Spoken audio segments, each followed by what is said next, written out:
Towards the end of last year, as I was assessing myself, I realized I didn't have any work-life balance.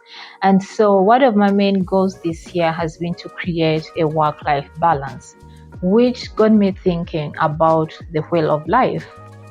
And if you don't know what the wheel of life is, it's basically a visual representation of the components of life, which include career, finance, spirituality, family, social life, self-development, to mention but a few. And the way the wheel of life works is that you basically draw a circle. Because a wheel is circular, you draw a circle, dissect it, and then label it with the different components of life. And by the way, a wheel of life is good when you're setting goals, because it helps you set all round goals in that you don't leave out any area of your life. And I have a video about how to set achievable goals. If you haven't watched it, please go back and find it. I'm sure it will do you good. Back to the wheel of life.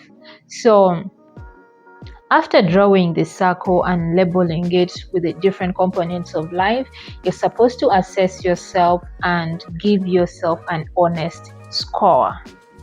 The way it works is that you rate out yourself out of a 10. So the middle of the circle is the 0, the starting point, and then outward are the rest of the scores. So the more you go out, the higher the score you get. So you get one component of life at a time. For instance, finance, and then you rate yourself how you're doing financially. If your finances are doing well, you could maybe, according to how you feel and what your goals are, you rate yourself either a 6 or a 7. And in that circle, you mark where you think a 6 or a 7 fits. And then you move on to the next component, relationships. How are you doing in your relationship? Are you happy? Are you struggling? Then you give yourself a score as well. So you do this for the different areas of life. And at the end of the day, you've got to join your scores. So the idea is that your score is supposed to give you another circle inside that circle you have drawn. And if you have not achieved that, that simply means you still have a lot of work to do. Because ideally, if you have a work-life balance, then you're going to achieve a full circle. And so as I was assessing myself, recently, I realized I am still doing bad. And it got me thinking. It made me realize that it is really hard to achieve a work-life balance.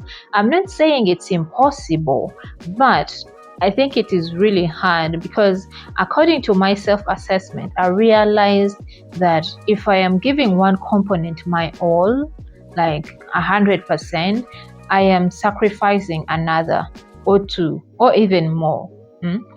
For instance, if I dedicate myself to my career, that simply means I'm going to be working late, I'm going to be working weekends, and that simply means I'm going to sacrifice my relationship, I'm going to sacrifice social life, because there's no way I'm going to be working late and working weekends and still create quality time with my partner, or have time to hang out with friends, have a social life when I'm actually working weekends.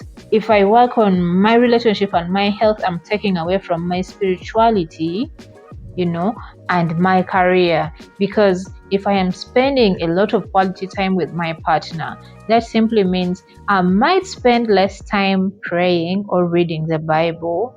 So to me, I think it's really hard to achieve the work-life balance.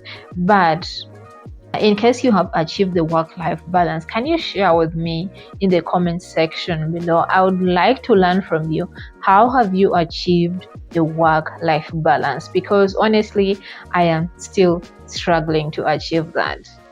Otherwise, if you haven't subscribed, please consider subscribing by clicking the red button below, and don't forget to click the notification bell so you're the first to know when I upload new content.